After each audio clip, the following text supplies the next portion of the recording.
نەورۆز لای ئێرانیەکان گرنگترین بۆنەی ساڵە کە بە گڕوتینەوە خۆیانی بۆ ئامادە ئەکەن، بەڵام نەورۆزی ئەمساڵ جیاوازیەکی بەرچاو و گەورەی لەگەڵ نەورۆزەکانی ساڵانی ڕابردوو هەیە.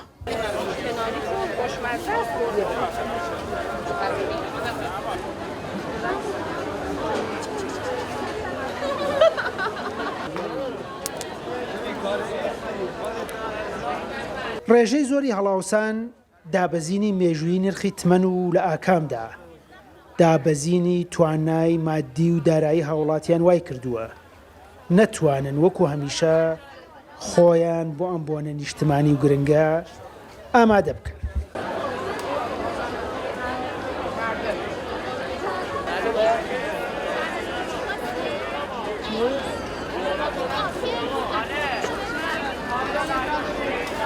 لە ئێران هاوڵاتیان هاوکات کە سفرەی حوسین ئامادە ئەکەن بە کڕینی جلوبەرگی نوێ و تەنانەت نوێکردنەوەی بەشێک لە کەلوپەلی ناوماڵ و هەروەها سەفەرکردن خۆیان بۆ ساڵی نوێ ئامادە ئەکەن، بەڵام ئەمساڵ بارودۆخی ئابووری کاریگەری لەسەر هەموو ئەم بابەتانە داناوە.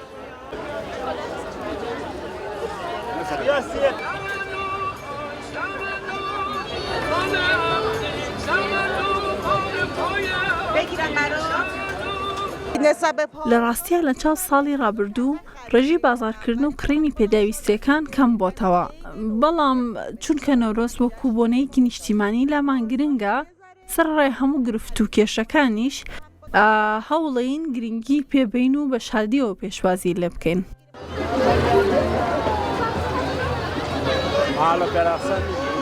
لە کاتێکدا کە ڕێژەی هەڵاوسانی ساڵانە لە 145ەوە دابەزیوە بۆ لە 135، بەڵام دابەزینی لە 160 نرخی تمەن لە ماوەی کەمتر لە 6 مانگدا و هەروەها ڕوونەبوونی چارەنووسی ڕێکەوتنی سیاسی و هەڕەشەکانی ئەمریکا بۆ سەپاندنی گەماڕۆی زیاتر وای کردووە بازاڕەکان لە حاڵەتێکی دژواردا بن و خەڵکیش توانای مامەڵە و بازارکردنی نەبێت. دوکاندارانیش ئەڵێن نرخەکان لە چاو ساڵی ڕابردوو لە 150 بۆ 60 بەرز بووەتەوە و بە هەمان ڕێژەش فرۆشیان دابەزیوە.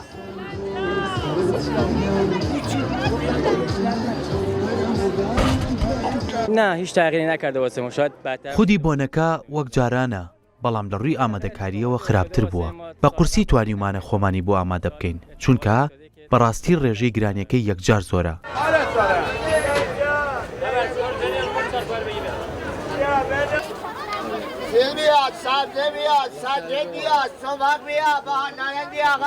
لە ڕۆژانی پێش سەری ساڵ و دەستپێکی نەورۆز گەورەترین هیوا لای ئێرانیەکان ئەوەیە کە ساڵی نوێ ساڵێکی باشتر بێت بۆیان لەسەر و هەموو هیوا و ئاواتەکانیشیانەوە. باشتربوونی بارودۆخی ئابووری وەستاوە.